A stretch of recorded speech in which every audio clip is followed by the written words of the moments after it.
मन पकड़ा नहीं जाता, जिस दिन मन पकड़ में आ जाएगा काम बन जाएगा। फिर कहां चले जाएंगे हम लोग?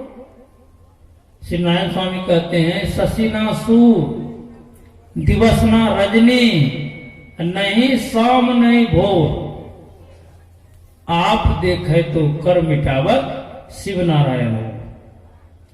अपने आप का जहां ज्ञान हो जाएगा वही तो मोक्ष है, वही तो मुक्ति है।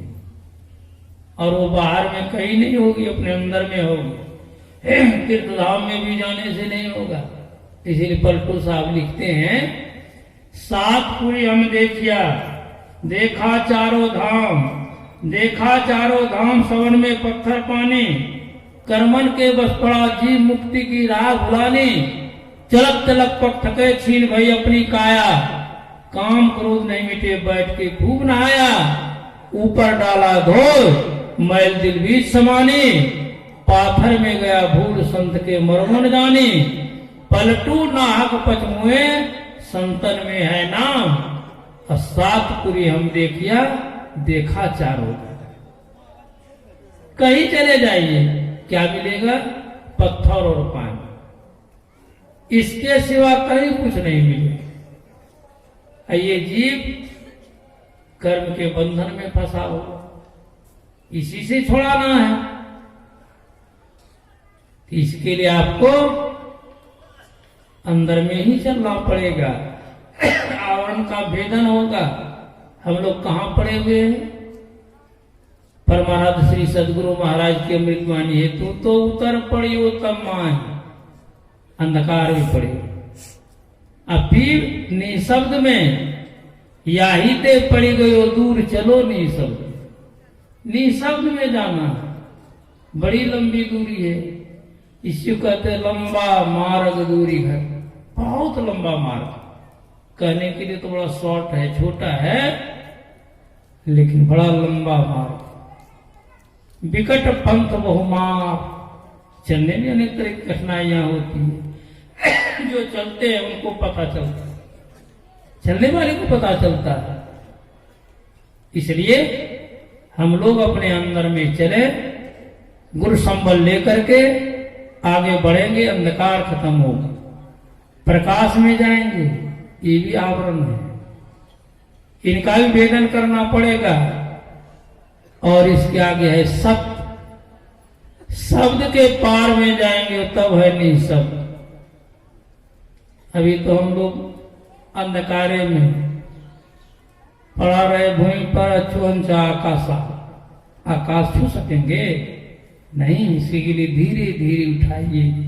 संत महात्मा ने इसके लिए प्रयास किया, बहुत प्रयास किया। अब प्रयास करके उन्होंने सफलता पाई है, तब हम लोगों को बता रहे, तब बता रहे,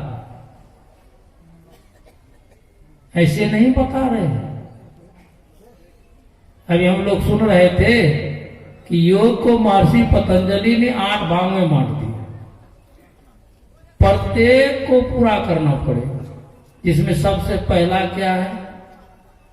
यम है और नियम। यम का भी भेद सुन ही रहे थे हम लोग। इस यम नियम में हम लोग प्राय फेल करते हैं, इसलिए योग में सफलता नहीं मिल रही है।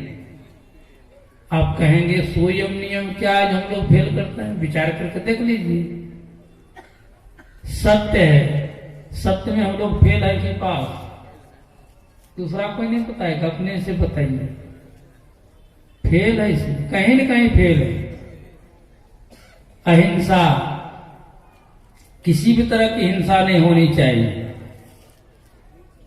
इसलिए संतों ने कहा हर एक काम में हिंसा होती। हम लोग चलते हिंसा होती कि नहीं? स्नान करते हिंसा होती है, छोड़ दें? नहीं, इसको अनिवार्य हिंसा कहा।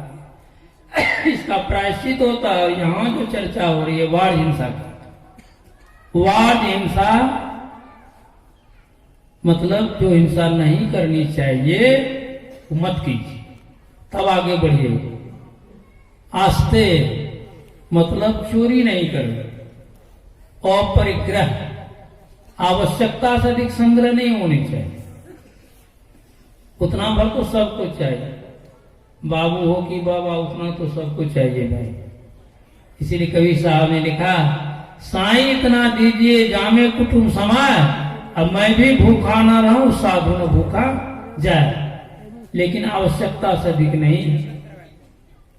और असली बात है ब्रह्मचर्य का पालन। जब तक ब्रह्मचर्य का पालन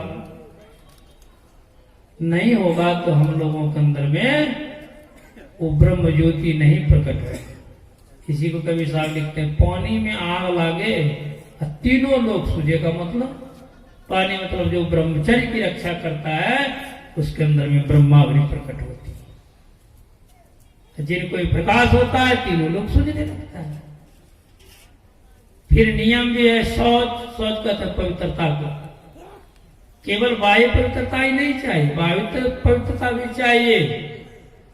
ज्ञान शौचम परित्यज्य वायुरम ते नरः स्वमूढ़ं कांचन त्यक्त्वा लोकार्गिरान सुब्रत, कि जो आंतरिक शौच को छोड़ करके केवल बाह्य शौच में लगा रहता है, वो मिट्टी का ढेला छोड़कर, सोने का ढोला छोड़ करके मिट्टी का ढेला लेता है, मतलब घाटे का सौदा कर रहा है।